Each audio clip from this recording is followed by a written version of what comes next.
Vamos ver, irmãos? Glória a Jesus. Diz assim a palavra do Senhor: no ano em que o rei Uzias morreu, eu vi o Senhor assentado no trono alto e exaltado, e a aba de sua veste enchia o templo. Acima dele estavam serafins, cada um deles tinha 6 asas, com 2 cobriam o rosto, com 2 cobriam os pés, e com 2 voavam. E proclamavam uns aos outros: Santo, Santo, Santo é o Senhor dos exércitos. A terra inteira está cheia da sua glória. Ao som das suas vozes, os batentes das portas tremeram, e o templo ficou cheio de fumaça. Então gritei: ai de mim, estou perdido, pois sou um homem de lábios impuros e vivo no meio de um povo de lábios impuros. Os meus olhos viram o Rei, o Senhor dos exércitos. Logo, um dos serafins voou até mim, trazendo uma brasa viva, que havia tirado do altar com uma tenaz. Com ela, tocou minha boca e disse: veja isso, tocou os seus lábios. Por isso, a sua culpa será removida e o seu pecado será perdoado. Então ouvi a voz do Senhor conclamando: quem enviarei? Quem irá por nós? E eu respondi: eis-me aqui, envia-me. Podemos assentar, quem está de pé, em nome de Jesus. Senhor Deus, abençoa a tua igreja, fale os corações para a glória do teu nome. Amém. Queridos irmãos, estamos diante de uma palavra bastante conhecida da igreja. E para trazer para você um pouco, contextualizar para você alguns fatos interessantes, históricos, que ocorriam, para até chegar a esse momento em que Isaías nos relata algo extraordinário que ocorreu com ele. É interessante nós nos lembrarmos que, após a morte de Salomão, o reino de Israel dividiu-se em 2 partes. O reino do sul ficou com seu filho Roboão, e o reino do norte ficou com Jeroboão I. O reino do sul, chamado Judá, continuou com a linhagem de Davi, enquanto o reino do norte, várias dinastias se levantaram com vários cultos a Baal, Baalins, Astarte e tantos outros deuses. E é interessante nós notarmos que Uzias, a qual Isaías vai nos relatar nessa noite, foi o 10º rei a se levantar e a reinar no reino de Judá, Israel, Jerusalém. Uzias começou a reinar com 16 anos de idade, e com 52 anos foi o período do seu reinado. Reinou durante o ano 792 a.C. até o ano 740 a.C. 52 anos foi o reinado de Uzias, foi um reinado próspero, foi um reinado onde muita paz, muita prosperidade começou a surgir no reino. E muitos comentaristas vão nos dizer que durante esse período é comparável ao reino de Josafá e até mesmo o reino de Salomão, de tanta prosperidade, paz que o reino vivenciou sobre o reinado de Uzias. O Senhor era com ele, o Senhor o abençoava. E diz a palavra do Senhor que durante todo este tempo Deus o abençoava em tudo aquilo que ele intentava realizar. A história vai nos dizer que Uzias fortaleceu o seu exército, equipou o seu exército. A Bíblia vai nos falar também que Uzias levantou vigias e torres nos altos muros de Jerusalém e até mesmo no deserto. Cavou poços e fortaleceu a agricultura. Uzias foi um homem próspero. E diz a palavra do Senhor que durante todo esse período de paz, o povo gozou de grande bonança da parte de Deus, abençoando o povo de Judá. Uzias foi um rei tão próspero que todas as cidades que haviam sido dominadas pelos filisteus, ele conquistou e reconquistou grande parte. Todas as cidades dos filisteus, grande parte dos filisteus ele reconquistou. Edom, ele subjugou. E vários outros povos ele foi conquistando e subjugando, impondo impostos, porque Deus estava com ele. E é interessante nós notarmos que durante todo esse período de paz e prosperidade, enquanto Uzias esteve de acordo com a vontade do Senhor, o Senhor o abençoava.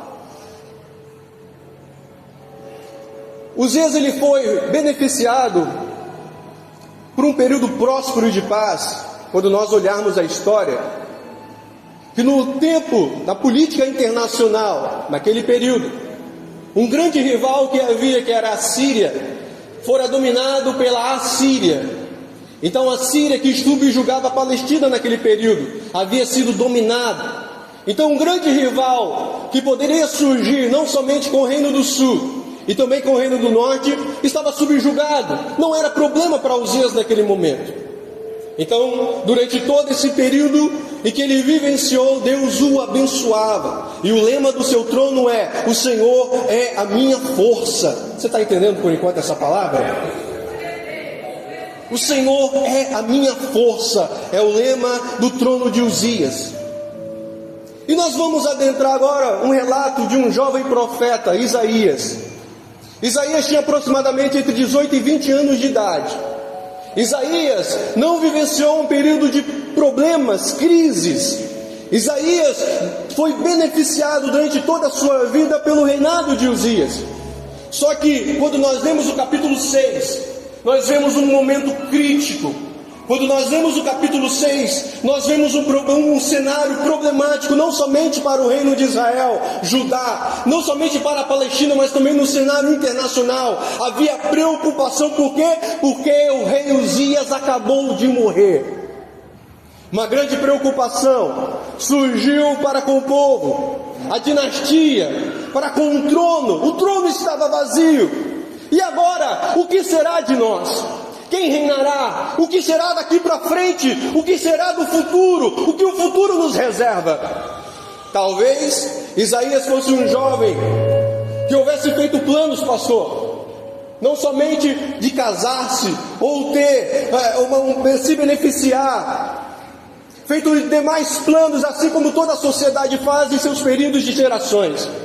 Mas nesse momento nós vamos ver que Isaías, ele está num momento de crise. Repita comigo: crise.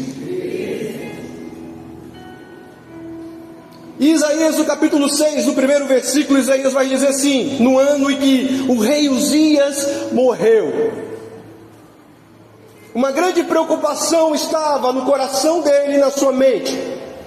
O povo estava preocupado, estava ansioso, estava temeroso, com medo do que podia acontecer.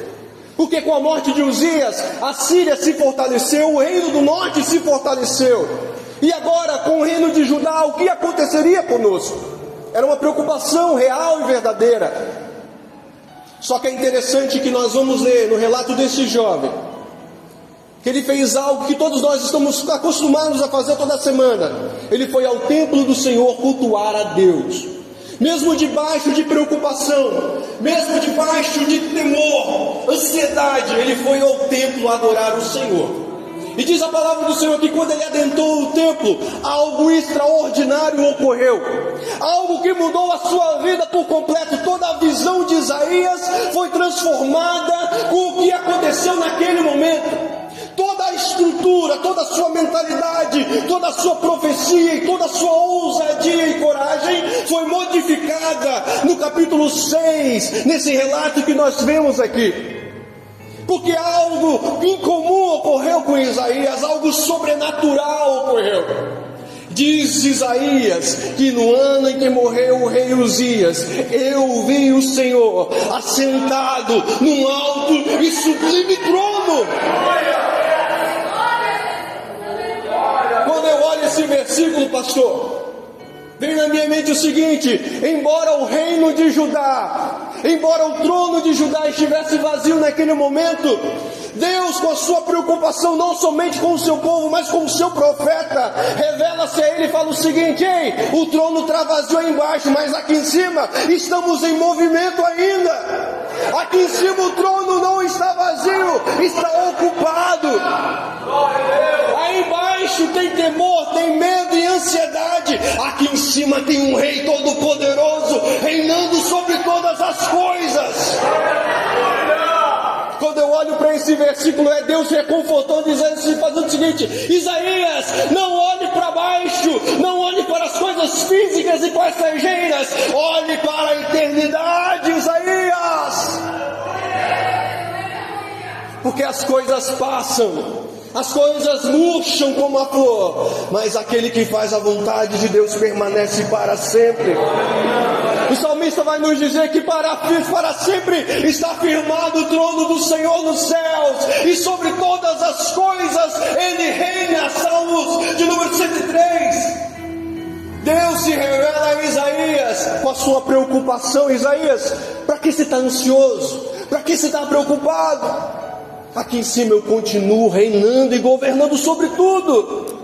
Você está entendendo essa palavra, irmão? Aleluia, louvado seja o nome do Senhor. Você pode dar um glória a Deus aí? Imagine, irmãos, às vezes, pastor Enoque, que nós nos emocionamos ao ouvir um louvor. Às vezes nos regozijamos ao ouvir um testemunho. Às vezes nos alegramos ao ouvir uma palavra de conforto e carinho da parte de Deus. Imagina você adentrar o templo num culto de adoração do Senhor, e o próprio Deus se revelar diante de você, com toda a sua glória, com toda a sua santidade, com a sua Shekinah, com os serafins voando e louvando o nome do Senhor. Imagina o sentimento que tomou posse do coração de Isaías naquele momento. Imagina a emoção que veio sobre esse profeta, irmão. Imagina o que veio sobre a sua mente, o seu coração, a vontade de adorar, mas ao mesmo tempo reconhecer que ele era indigno de estar diante deste Deus Todo-Poderoso. Quem tem um encontro com o Senhor não sai da mesma forma, irmão. Quem tem um encontro verdadeiro com o Senhor não fica do mesmo jeito. Quem tem um encontro de fato com o Senhor, a sua vida modifica dali para frente. A história muda, a linha já não é mais a mesma, a mentalidade muda, os projetos mudam, porque agora não somos nós, é Ele. Não se trata mais do que eu quero, se trata do que Ele quer e do que Ele quer fazer. A história de Isaías foi modificada como a história de todos nós. Ao encontrarmos o Senhor foi modificada. A história do profeta dali para frente foi mudada, porque ele viu a Deus face a face. É interessante nós notarmos que ao ver o Senhor exaltado sobre o trono, a sua santidade se revela, a sua glória se manifesta, a Shekinah de Deus encheu todo o templo. Serafins, anjos da mais alta patente celestial estavam adorando o Senhor, e cobriam seus olhos, cobriam seus pés e voavam dizendo: Santo, Santo, Santo é o Senhor dos exércitos. Toda a terra está cheia da sua glória. Aleluia. Mas no momento de crise, Deus se revelou a Isaías, mostrando que ele estava no trono, estava governando, e que todas as coisas se cumpririam de acordo com a sua vontade. Vira para o seu irmão e fala o seguinte assim: Deus continua no controle de tudo. Sem medo, irmão, pode virar para esse irmão bonito do seu lado e falar aí: Deus continua no controle de tudo. Senhor, a porta se fechou, Deus continua no controle. Senhor, a doença bateu, Deus continua no controle. Senhor, as coisas não estão dando certo, Isaías, pare de olhar para baixo, olhe para cima, eu continuo no controle de tudo. Às vezes nós podemos olhar para o cenário que está lá fora, o cenário político, social. Nós olhamos o cenário internacional, guerras, fomes, pestes, desolações aos montes. Mas o Senhor está nos dizendo: ei, se já ressuscitaste com Cristo, pensai nas coisas que são de cima, onde Cristo está assentado. Paulo falando aos Colossenses, o escritor aos Hebreus fala o seguinte: ei, como vocês sabem que nós estamos rodeados de uma tão grande nuvem de testemunhas, largamos todo o pecado e embaraço que tão de perto nos rodeia, e olhamos para Jesus, autor e consumador da nossa fé. Irmão, pare de olhar para as coisas passageiras, pare de ficar olhando para as coisas que estão acabando, aquilo que está murchando, aquilo que é temporal. Olhe para a eternidade nessa aconteceu com Isaías foi algo sobrenatural. O Deus eterno, imortal e invisível se fez presente no mundo físico e material. O Deus imortal, transcendente, se fez presente no tempo e no espaço. Aquilo que é eterno, aquele que merece glórias e honra, se fez presente pela preocupação e chamado a Isaías. O próprio Deus se revelou ao seu servo. Aleluia, bendito seja o nome do Senhor. A Bíblia vai nos falar que quando Moisés teve um encontro com o Senhor, ele viu o Senhor na sarça ardente. Sobre ele veio um grande temor. Ele se ajoelha ao ouvir a voz de Deus dizendo: ei Moisés, tira a sandália dos seus pés, porque o lugar que você pisa é santo. Imagina Isaías vendo a própria santidade diante dele, irmão. Imagina Isaías tendo aquela visão celestial, pela preocupação que o Senhor tinha para com o seu povo, e pela preocupação que o Senhor tem para com o seu servo. E é interessante nós percebermos que ao Isaías encontrar com o Senhor, algumas coisas, alguns fatos nos vêm à mente. Nós vamos perceber que a primeira reação de Isaías ao ver o Senhor foi reconhecer quem ele era. A primeira reação de Isaías ao ver o Senhor e toda aquela glória foi reconhecer a sua estrutura. Quando Isaías viu a santidade de Deus sendo revelada diante dele, a primeira coisa que Isaías vai clamar é: ai de mim que vou perecendo, porque sou homem de lábios impuros e vivo no meio de um povo de impuros lábios. Quando Isaías percebe que diante dele estava o próprio Deus, ele reconhece a sua estrutura, porque diante de Deus não permanece o soberbo, diante de Deus não permanece o ego, diante de Deus toda a cabeça tem que se curvar, diante do Senhor todo joelho tem que se dobrar, e toda língua tem que confessar o seu nome, e todos têm que reconhecer que diante dele nós somos pó, somos fracos, somos frágeis, não somos nada. Isaías percebeu que diante dele estava o Deus eterno, e diante dessa santidade ele pereceria. Ai de mim que vou perecendo, eu não mereço estar diante deste Deus, eu sou indigno de estar diante da presença do Deus eterno. E a Bíblia vai nos falar que um dos serafins voou, pegou uma tenaz, e com a tenaz tirou uma brasa viva e tocou na boca de Isaías, dizendo: purificado está o teu pecado. Após receber essa purificação da parte do Senhor, o Senhor começa a falar, começa a conclamar: quem enviarei, quem há de ir por nós? É interessante nós percebermos, irmãos, que ao encontrarmos o Senhor e reconhecer a nossa debilidade e pecado, a primeira coisa que devemos fazer, irmãos, é reconhecer e confessar o nosso pecado diante do Senhor. 1 João capítulo 1 versículo 9 vai dizer: se confessarmos o pecado, Ele é fiel e justo para perdoar os nossos pecados e purificar de toda a iniquidade.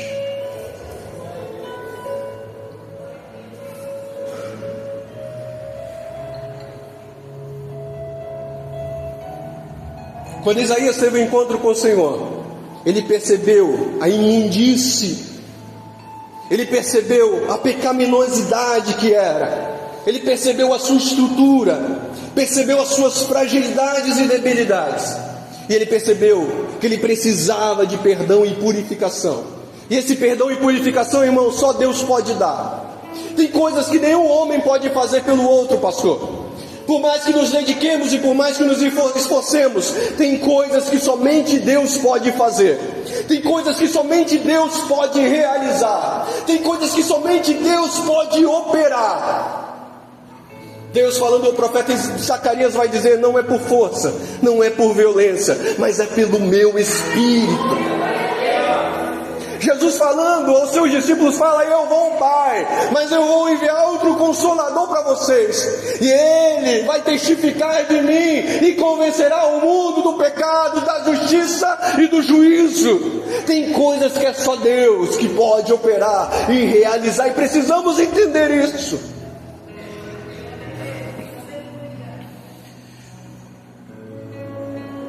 Ao ser purificado do seu pecado, o Senhor começa a dizer: a quem enviarei? Quem há de ir por nós? A quem enviarei? Quem há de ir por nós? Quem vai me representar? Quem vai representar Deus na terra? Quem vai ser o meu representante, o meu embaixador na terra? Quando nós olhamos a história do Reino do Norte, nós vamos perceber que um determinado rei chamado Acabe casou-se com uma mulher que era adoradora de Astarte e Baal. Jezabel começou a invocar a deuses estranhos no meio da terra.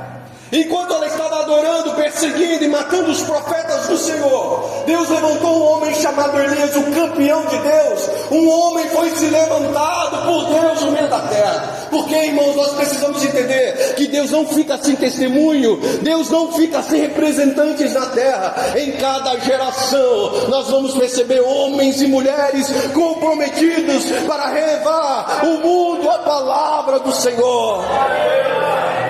Deus não fica sem testemunho.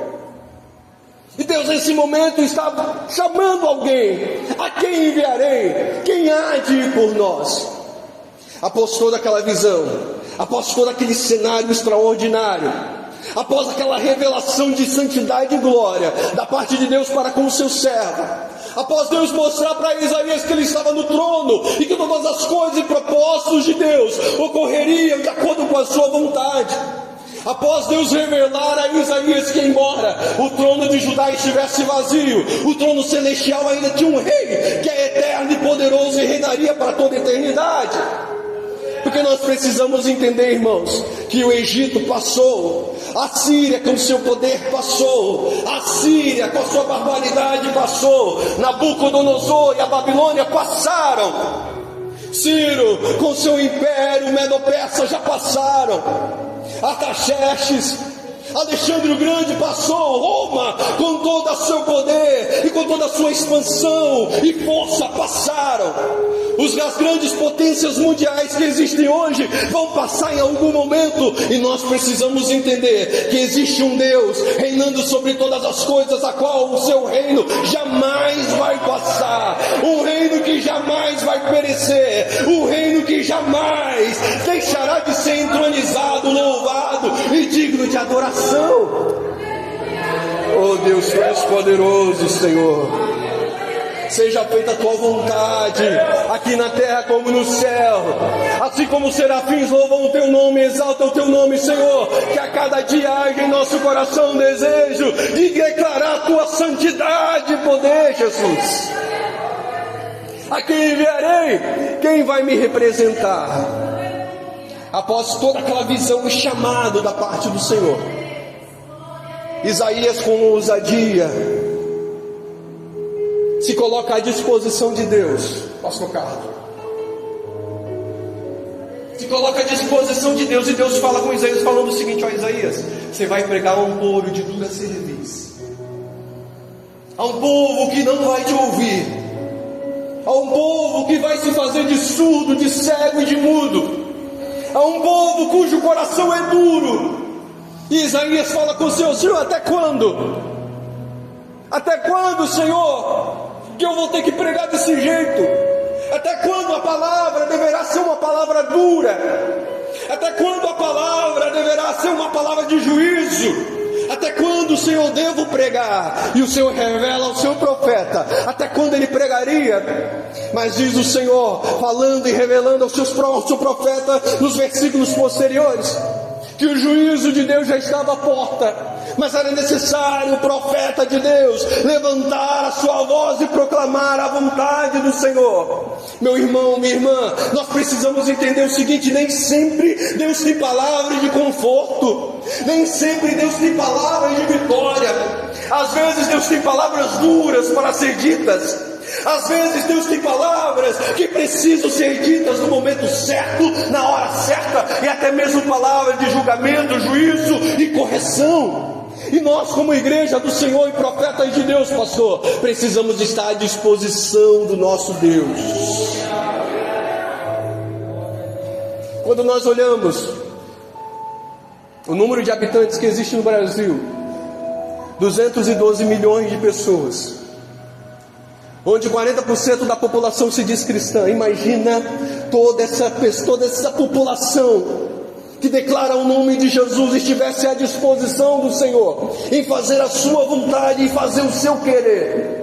Imagina toda essa população se colocando à disposição do Senhor, em cumprir a sua vontade, em cumprir o seu querer, irmão. Entenda, às vezes Deus tem palavras que precisam ser ditas, e Deus precisa de testemunha. Deus está perguntando para você: ei, a quem enviarei? Quem há de ir por nós?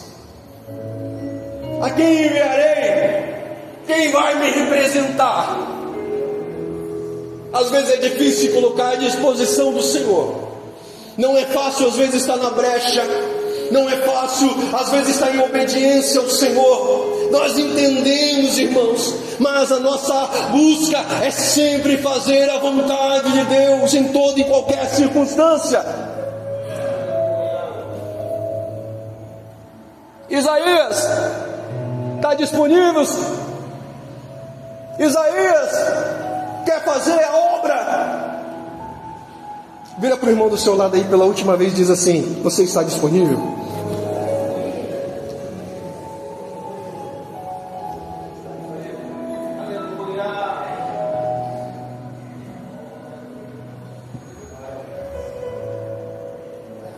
Isaías disse: Senhor, eis-me aqui, envia-me a mim. A vontade do Senhor em cada geração é que Ele ouça da nossa parte: Senhor, eis-me aqui, envia-me a mim. Como eu disse para você, a cada geração Deus levanta homens e mulheres que estão comprometidos com a sua vontade e a sua palavra. Paulo, Pedro já passaram, Daniel, Josué já passaram, homens de Deus já passaram. Deus nesse momento está contando conosco para realizar a sua vontade. E para finalizar, e a garganta já foi embora, ao ler esse texto, irmãos, uma coisa ficou frisada na minha mente: que nesse momento de crise que Isaías passou, que o império estava passando, Deus estava revelando ao seu profeta para confiar no Senhor, independente de qualquer circunstância. E nos recordamos, irmãos, em Abacuque capítulo 3, que vai dizer: Senhor, ainda que a figueira não floresça, e não haja fruto na vide, o produto da oliveira minta, os currais não haja gado, todavia eu me alegrarei no Senhor, exultarei no Deus da minha salvação. Confie no Senhor, independente da circunstância. Esteja na brecha, esteja disposto a realizar a vontade de Deus, pois Deus quer te usar em nome de Jesus. Senhor, em nome de Jesus, eu te agradeço por essa oportunidade de estar aqui, Senhor. Que a tua palavra alcance, Deus, o coração da tua igreja e seja feita a tua vontade, no nome de Jesus. Irmãos, muito obrigado. Amém.